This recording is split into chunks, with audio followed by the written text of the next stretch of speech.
Assalaamu calaykum waraxmatullaahi tacaala wabarakaatu.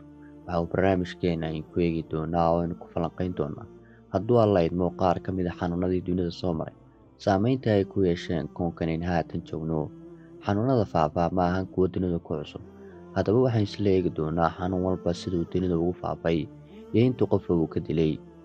Xanuunka daacuunku waxa uu ka dillaacay gudaha Hindiya, gaar ahaan magaalada Calcutta 1817. Waxa uu 1820 waxa uu xilligaa ku faafay dalka Thailand iyo Indonesia, waxaana isla xilligaa ka dilay dad gaadhaya 100,000 oo qof. Sidoo kale sanadihii u dhaxaysay 1825 ilaa 1830 waxa uu gaadhay bariga Afrika iyo guud ahaan qaaradda Yurub oo dhan, waxaana cudurkan isaga gudbayay ganacsatadii reer Yurub ee xilligaa joogtay.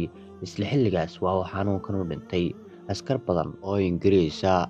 Xanuunkan daacuunku waxa uu ka dhashaa biyaha wasakhaysan, waxaana xanuunkan sii faafiya xayawaanka loo yaqaano duqsiga. Qofku markuu wajaho xanuunkan waxa ku dhaca shuban biyood, ugu dambeynna qofku waxa uu dhintaa fuuqbax muddo 24 saac gudahooda haddii aan la daweyn, waxaana sababta bakteeriyo loo yaqaano Vibrio cholera.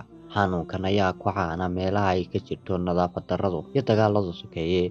Hay'adda Caafimaadka Adduunka ee WHO ayaa waxay sheegtay inay sanad walba xanuunkan u dhintaan dad gaadhaya 12,000 oo qof.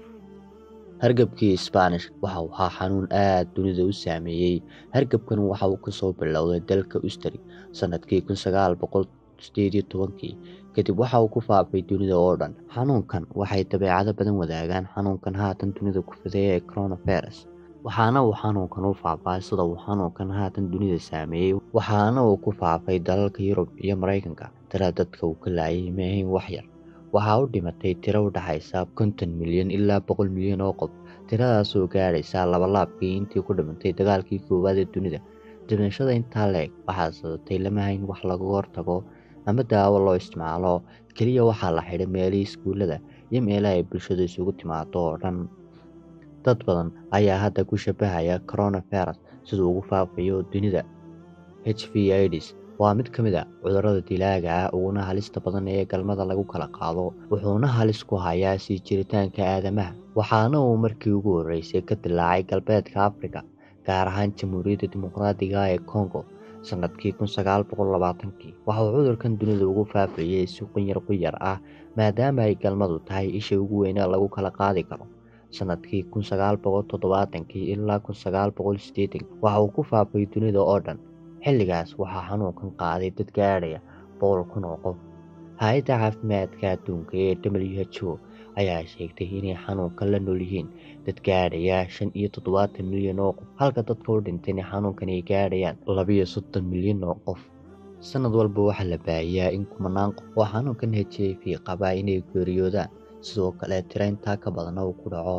Waana fayras halis ku ah korriimada iyo kobaca bini'aadamka, halistiisana in meesha laga saaro xal loo waayay. Sida aynu wada ogsoonahay, waxaa hadda dunida si dhaqso leh ugu fiday fayraskan corona oo sanadkii 2019 kasoo bilowday magaalada Wuhan ee ku taalla China, waxaana fayraskan la sheegaa inuu ka dhashay xayawaanka loo yaqaano Fiimeerta.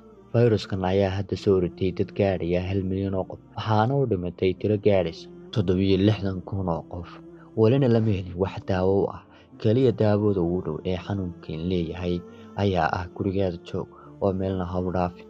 Waxaanu soo gaarnay guntii iyo gabagabadii barnaamijkeena aynu kaga hadlaynay taariikhda xanuunada faafa iyo saamaynta ay ku yeesheen dunida. haddaba daawade, fadlan subscribe saar kanaalka haddii aad ku cusub tahay, oo riix jaraska isla markaana ka mid noqo asxaabta ku xidhan kanaalka si ay kuu soo gaadhaan barnaamijyada waxtar kale ee aan idiin soo gudbin doonaa hadduu eebbe idmo. Asalaamu calaykum waraxmatullaahi wabarakaatuh.